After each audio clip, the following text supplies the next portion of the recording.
everyone, welcome back to Mug and Mindset. I'm Sophia. And I am Liam. In our last episode, we talked about something simple but powerful, getting 1% better every day. We learned that small habits may look unimportant today, but over time they can create big changes. Exactly. We also learned that focusing on systems is often better than focusing only on goals. But today we're going one step deeper. Because there is an important question we haven't answered yet. Why is it so hard to keep good habits? And why do so many people return to old habits, even when they really want to change? The answer might surprise you. Today, we're diving into Chapter 2 of the book. The chapter is called How Your Habits Shape Your Identity, and Vice Versa. It's one of the most important ideas in the entire book because it changes the way we think about habits. Most people focus on what they want to achieve. But this chapter asks a different question. Who do you want to become? And once we understand that, building good habits starts to make a lot more sense. Sophia, when people want to change their lives, what do they usually focus on first? Usually the result. Like losing weight. Exactly. Or saving money, or learning a language, or reading more books. That sounds reasonable. It does. But according to the book, many people fail because they're trying to change the wrong thing. What do you mean? Most people start by asking, what do I want to achieve? But a more powerful question is, who do I want to become? That sounds simple, but those are very different questions. They really are. If I say, I want to run a marathon, I'm focusing on an outcome. But if I say, I want to become a runner, now I'm focusing on identity. One is something I want to do. And the other is someone I want to be. Oh, wow. I've never really thought about it that way. It's a small change in wording, but a huge change in mindset. The book explains this using 3 layers of change. Think of an onion. An onion? Yes, don't worry. There won't be a cooking lesson today. The outside layer is outcomes. These are the results you want. Lose weight, get a promotion, save money, learn English. Okay, that's where most people focus. Right. The middle layer is processes. These are the actions and routines you follow. Going to the gym. Studying every day. Following a budget. Practicing English. So that's what we talked about in episode 1. Exactly. But there is one more layer. The center of the onion. Your identity. Who you believe you are. And that's the most important layer? Yes, because your beliefs create your actions, and your actions create your results. So if I still see myself as a lazy person, even a good system might not last very long. Exactly. Sooner or later, you'll return to behavior that matches your identity. Aw, that's actually a little frustrating because it's true. True, but it's also good news once you understand it. I think I know what you mean. A few years ago, I tried keeping my room clean. How did that go? Not very well. I'd spend one Saturday cleaning everything. Then a week later, it looked exactly the same. That sounds familiar. But eventually something changed.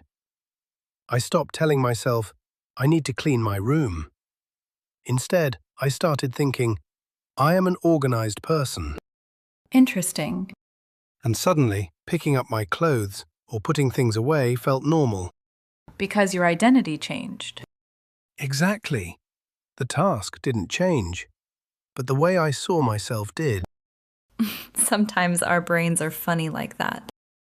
The book gives a great example about smoking. Imagine two people who are trying to quit. Someone offers them a cigarette. The first person says, "No thanks, I'm trying to quit." That sounds like a good answer. It does, but notice the language. They're still thinking of themselves as a smoker. They're just trying to stop. So the old identity is still there. Exactly. Now listen to the second person. They say, "No thanks, I'm not a smoker."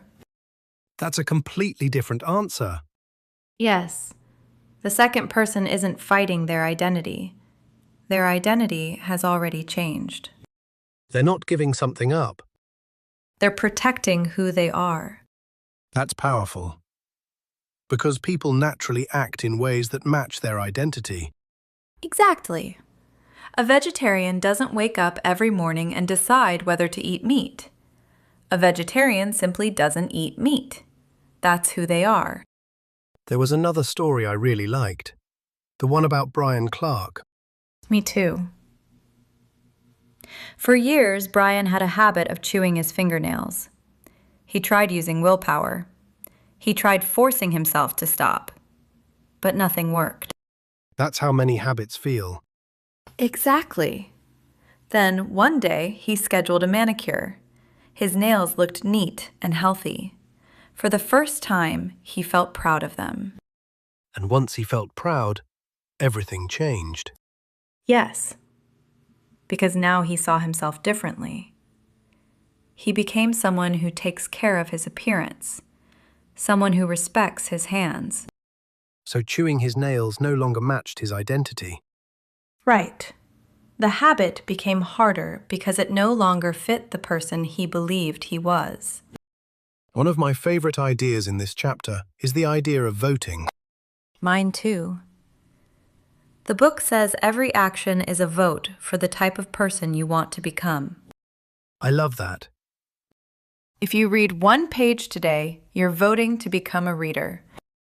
If you exercise for 5 minutes, you're voting to become a healthy person.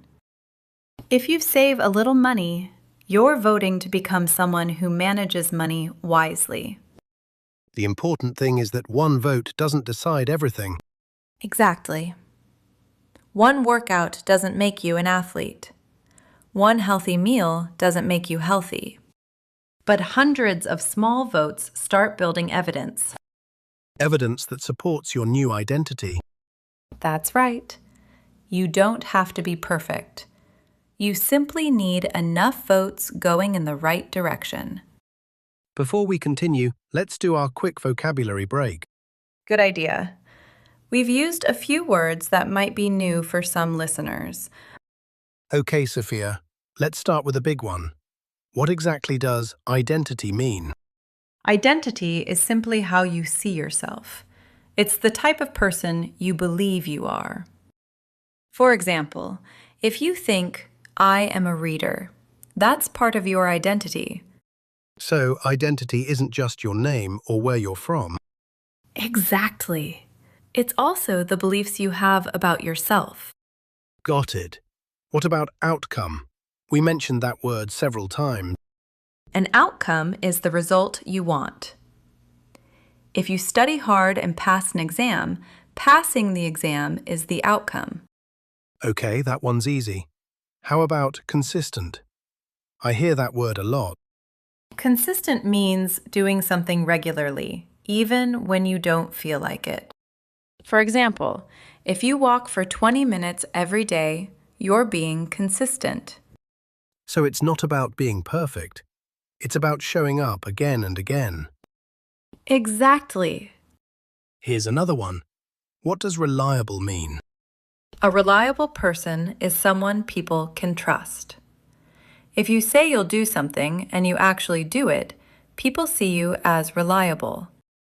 I think everyone likes reliable friends. Definitely. One last word. I really like this one from the chapter. Vote. What does it mean in the book? Great question. Normally, a vote is a choice you make in an election. But in this chapter, the author uses it as a metaphor.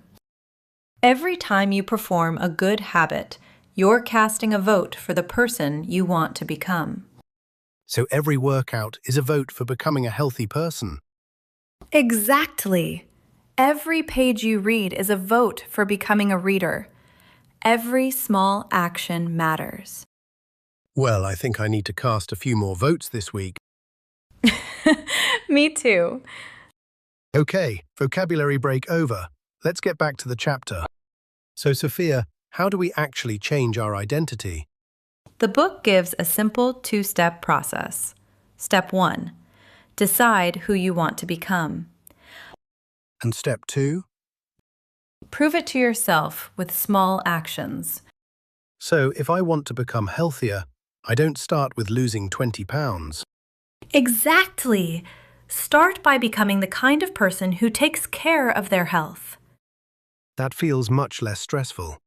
It is, instead of asking, how can I lose weight? Ask, what would a healthy person do? Maybe take a walk. Yes. Maybe drink water instead of soda. Maybe go to bed a little earlier. Small actions. Small actions that reinforce a new identity. I think this chapter changes the way I think about habits. Me too. Before, I thought habits were just things I did. But now? Now I see them as evidence, proof of the person I'm becoming. That's exactly the lesson. Your habits are not only creating results, they're creating you. Every action is a vote. Every choice is a signal.